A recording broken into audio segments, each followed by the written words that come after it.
আজকের গুরুত্বপূর্ণ আঞ্চলিক সংবাদে সবাইকে জানাই স্বাগতম। আজ 4 জুলাই শুক্রবার। আজকের সন্ধ্যার বিশেষ খবর হলো পঞ্চায়েত বোর্ড গঠনে বিরল দৃশ্য, এক ঘাটে শাসক বিরোধী।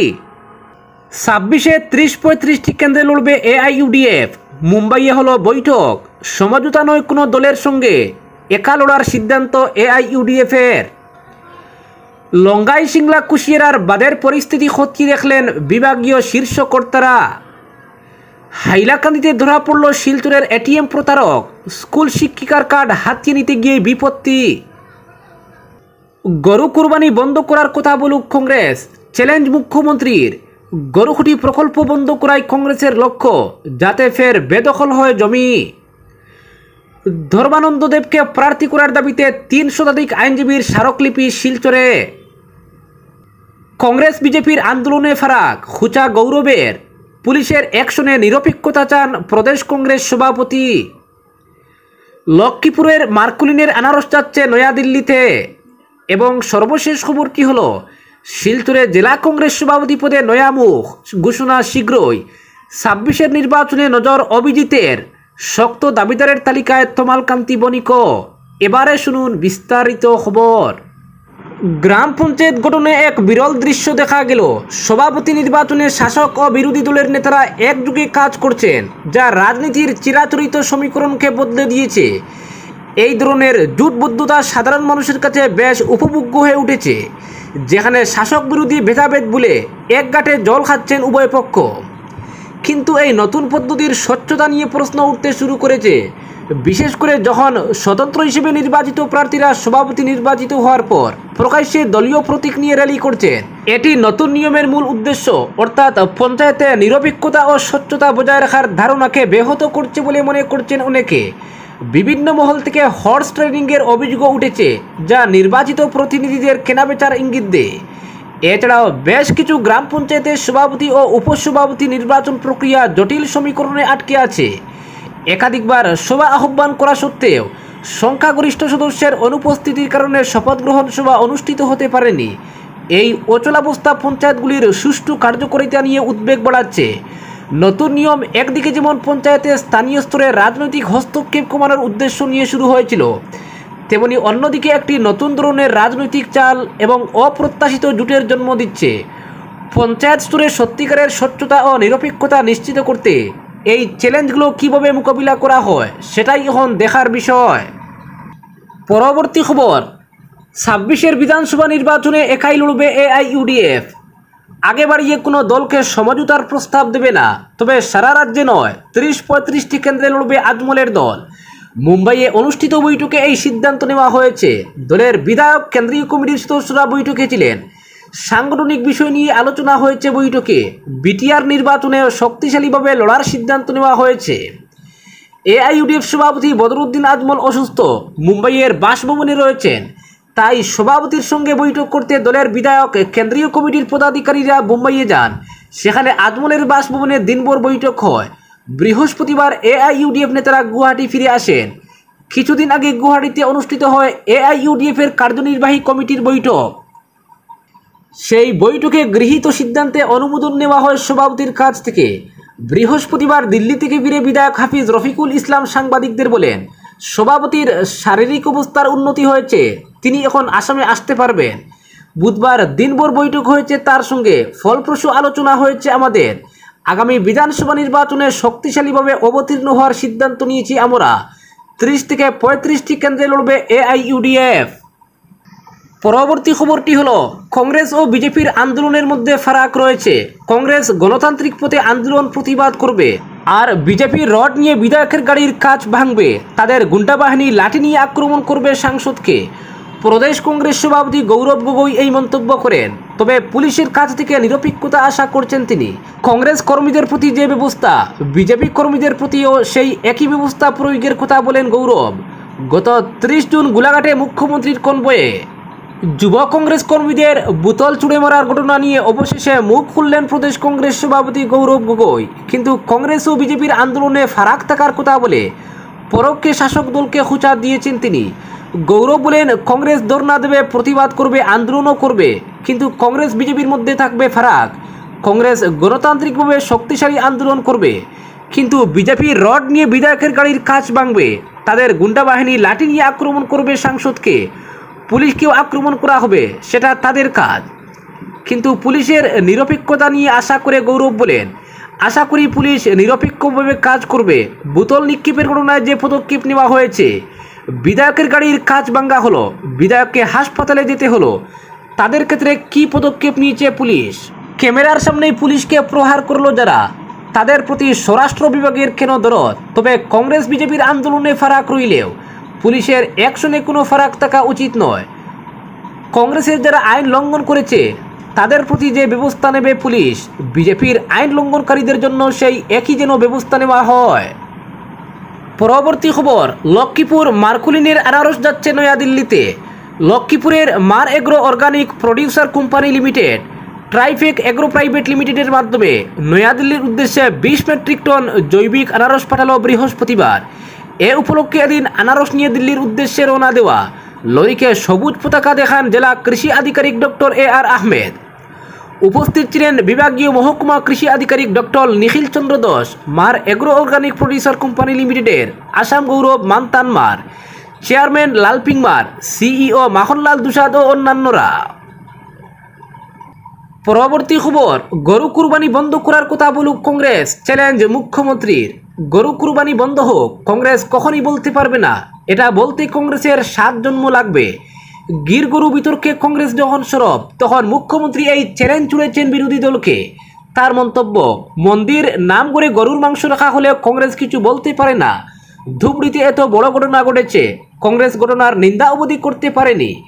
একই সঙ্গে মুখ্যমন্ত্রীর তুপ, গরুহুটি প্রকল্প বন্ধ হয়ে যাক চায় কংগ্রেস, যাতে উচ্ছেদকৃত লোকেরা জমি পুনর্দখল করতে পারে। গরুহুটি প্রকল্পের জন্য গুজরাট থেকে নিয়ে আসা গির গরু টেন্ডার ছাড়াই জনপ্রতিনিধিদের মধ্যে বিলানো নিয়ে সরব কংগ্রেস। তবে মুখ্যমন্ত্রীর দাবি, কংগ্রেস জীবিত গরুর পেছনে পড়েছে, কিন্তু কুরবানি করে যে হাজার হাজার গরু হত্যা করা হচ্ছে তা নিয়ে কিছু বলে না। আসলে ঈদে গরু কুরবানি প্রসঙ্গ টেনে এনে গির গরু নিয়ে বিতর্ক আড়াল করতে চাইছেন মুখ্যমন্ত্রী হিমন্ত বিশ্ব শর্মা। তাই কংগ্রেস গির গরু নিয়ে অনিয়মের প্রসঙ্গ তুললেই মুখ্যমন্ত্রী কুরবানির প্রসঙ্গ টেনে আনেন। উদালগুড়িতেও একই কথা বলেছেন তিনি। মুখ্যমন্ত্রী বলেন, যেখানে কথা বলার সেখানে কথা বলতে পারে না কংগ্রেস, জীবিত গরুর জন্য কথা বলবে আর মৃত গরুর জন্য কথা বলবে না। পরবর্তী খবর, শিলচরে জেলা কংগ্রেস সভাপতি পদে নয়া মুখ, ঘোষণা শীঘ্রই। শিলচর জেলা কংগ্রেসের রদবদল হচ্ছেই। সোজা কথায়, শিলচর জেলা কংগ্রেস সভাপতি অভিজিৎ পালের চেয়ারে বসছেন অন্য কেউ, তাও 2-1 দিনের মধ্যেই। গত মাসে এপিসিসির অবজারভার কাছাড় জেলা সফর সেরে ফেরার পরই বিষয়টি স্পষ্ট হয়ে গিয়েছিল। জেলা কংগ্রেসের সর্বোচ্চ পদের জন্য এই 3 অবজারভার 9 জনের নাম বগল দাবা করে ফিরলেও শেষ পর্যন্ত চূড়ান্ত প্যানেলে 2-3 জনের নামই অনুমোদনের জন্য দিল্লি পাঠানো হয়েছে বলে সূত্রের খবর। অভিজিৎ পাল নিজেও নিশ্চিত হয়ে গিয়েছেন তিনি আর এই পদে থাকছেন না। অবশ্য অভিজিৎ পাল অনেক আগে থেকেই শিলচর বিধানসভার দিকে চোখ রেখে এগোচ্ছেন। আগামী বছর বিধানসভা নির্বাচনে শিলচরকে পাখির চোখ করে গুটিও সাজাতে শুরু করেছেন তিনি। তবে তিনি এও জানেন, শিলচর বিধানসভা আসনে কংগ্রেস টিকিটের অন্যতম শক্ত দাবিদার প্রাক্তন পুর কমিশনার তমাল কান্তি বণিক। শেষ মুহূর্তে প্রত্যাশী তালিকায় আরও কয়েকটি নামও জুড়তে পারে। তবে তমাল কান্তি বণিকের একাংশ শুভানুধ্যায়ী এখন থেকেই সামাজিক মাধ্যমে তার হয়ে প্রচার শুরু করেছেন। ফলে 26-এর বিধানসভা নির্বাচনে শিলচরে কংগ্রেসের টিকিটের শক্ত দাবিদার হিসেবে রয়েছেন তমালও। এদিকে যেহেতু বিধানসভা নির্বাচনে লড়তে হলে জেলা সভাপতি পদে থাকা যাবে না, তা অজানা নয় অভিজিতের। গত 4 মে AICCর সদর দফতরে আয়োজিত এক সভায় জেলা সভাপতিদের উদ্দেশ্যে রাহুল গান্ধীর স্পষ্ট বার্তা ছিল, যারা বিধানসভা নির্বাচনে লড়তে ইচ্ছুক তারা কোনো অবস্থায় থাকতে পারবেন না জেলা সভাপতি পদে। এরপরই অভিজিৎ পালও রাজ্য কেন্দ্রীয় নেতৃত্বকে পদ থেকে অব্যাহতি দেওয়ার কথা জানিয়েছিলেন। তবে শুরু থেকেই অভিজিৎ বিরোধী যে শক্তি ছিল দলে, সেই শক্তি ক্রমশ দুর্বল হলেও গৌরব গগৈ সভাপতি হওয়ার পর অভিজিৎকে হঠাতে তৎপর ছিল। তবে ঘটনা যাই হোক, অভিজিৎ পাল জেলা সভাপতি পদ থেকে সরলেও তাকে পদোন্নতি দিতে পারে এপিসিসি, এমন সম্ভাবনাও উড়িয়ে দেওয়া যাচ্ছে না। পরবর্তী খবর, ধর্মানন্দ দেবকে প্রার্থী করার দাবিতে 3 শতাধিক আইনজীবীর স্মারকলিপি। আগামী অসম বিধানসভা নির্বাচনে শিলচর বিধানসভা কেন্দ্র থেকে বিজেপির প্রার্থী হিসেবে অ্যাডভোকেট ধর্মানন্দ দেবকে মনোনয়ন দেওয়ার দাবিতে বৃহস্পতিবার শিলচর আদালত প্রাঙ্গণে এক ঐতিহাসিক দৃশ্যের অবতারণা হয়। শহরের প্রায় 3 শতাধিক আইনজীবী স্বাক্ষরিত এক বিশাল স্মারকলিপি বিজেপি রাজ্য সভাপতির উদ্দেশ্যে পেশ করেন, যার একটি অনুলিপি বিজেপি কাছাড় জেলা কমিটির সভাপতিকেও প্রদান করা হয়। স্মারকলিপিতে আইনজীবীরা বলেন, ধর্মানন্দ দেব একজন আদর্শবাদী, জনমুখী, সৎ ও নিষ্ঠাবান বিজেপি কর্মী, যিনি 2 দশকেরও বেশি সময় ধরে শিলচরের আইন চর্চার পাশাপাশি দলের বিভিন্ন গুরুত্বপূর্ণ পদে নিষ্ঠার সঙ্গে দায়িত্ব পালন করে আসছেন। তিনি বর্তমানে বিজেপি কাছাড় জেলা লিগ্যাল সেলের আহ্বায়ক। এর আগেও 2012 সাল থেকে 2017 সাল পর্যন্ত একই পদে দায়িত্ব পালন করেছেন। মণ্ডল ও গ্রাম পঞ্চায়েত স্তরেও তিনি সাংগঠনিক কর্মকাণ্ডে সক্রিয় ভূমিকা রেখেছেন। আইনজীবীরা স্মারকলিপিতে আরও লেখেন, শিক্ষিত, চিন্তাশীল ও বস্তুনিষ্ঠ নেতৃত্বের প্রয়োজনীয়তা আজ রাজনীতিতে ক্রমবর্ধমান। ধর্মানন্দ দেব সেই সমস্ত গুণের ব্যতিক্রমী সংমিশ্রণ। তার ভাবমূর্তি জনমানসে ইতিবাচক ও গ্রহণযোগ্য। তিনি সমাজের সর্বস্তরের মানুষের আস্থা ও শ্রদ্ধা অর্জন করেছেন।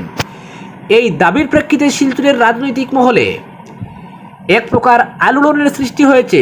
শুধু আইনজীবী মহলই নয়, শিক্ষক, চিকিৎসক, ব্যবসায়ী, অবসরপ্রাপ্ত কর্মকর্তা ও সাংবাদিক সমাজ থেকেও ধর্মানন্দ দেবের সম্ভাব্য প্রার্থিতাকে সমর্থনের বার্তা দেওয়া হচ্ছে। ধর্মানন্দ দেবের প্রতিক্রিয়া জানতে চাওয়া হলে অ্যাডভোকেট ধর্মানন্দ দেব বিনম্র কণ্ঠে বলেন, আমি কৃতজ্ঞ ও অভিভূত। এই ভালোবাসা ও আস্থাই আমার আসল শক্তি। দল যে দায়িত্ব দেবে আমি তা সর্বশক্তি দিয়ে পালন করব। আমি কখনো দল বিরোধী কাজ করিনি এবং করবও না। আমি কারো ডেমি হয়ে কাজ করতে চাই না। আইনজীবীদের এই সংগঠিত উদ্যোগ শিলচরের রাজনৈতিক আবহে এক নতুন মাত্রা যোগ করেছে। রাজনৈতিক বিশ্লেষকদের মতে রাজ্য নেতৃত্ব বুদ্ধিজীবী সমাজের মতামত ও জনসমর্থনের বার্তাকে গুরুত্ব দিয়ে সিদ্ধান্ত নেবে। যে সময় বিজেপির অভ্যন্তরে প্রার্থিত্ব নিয়ে জোর টানাপোড়েন চলছে, সেই সময় এই স্মারকলিপি নিঃসন্দেহে তাৎপর্যপূর্ণ। অনেকেরই মত, ধর্মানন্দ দেবের মতো শিক্ষিত, সৎ ও জনমুখী ব্যক্তির প্রার্থিত্ব শিলচরের রাজনৈতিক পরিসরে একটি ইতিবাচক বার্তা বহন করবে। পরবর্তী খবর, হাইলাকান্দিতে ধরা পড়ল শিলচরের এটিএম প্রতারক। স্কুল শিক্ষিকার কার্ড হাতিয়ে নিতে গিয়ে বিপত্তি। দিন দুপুরে এক এটিএম চুরির খপ্পরে পড়ে সর্বস্ব খোয়ানো থেকে অল্পের জন্য রক্ষা পেলেন স্কুল শিক্ষিকা।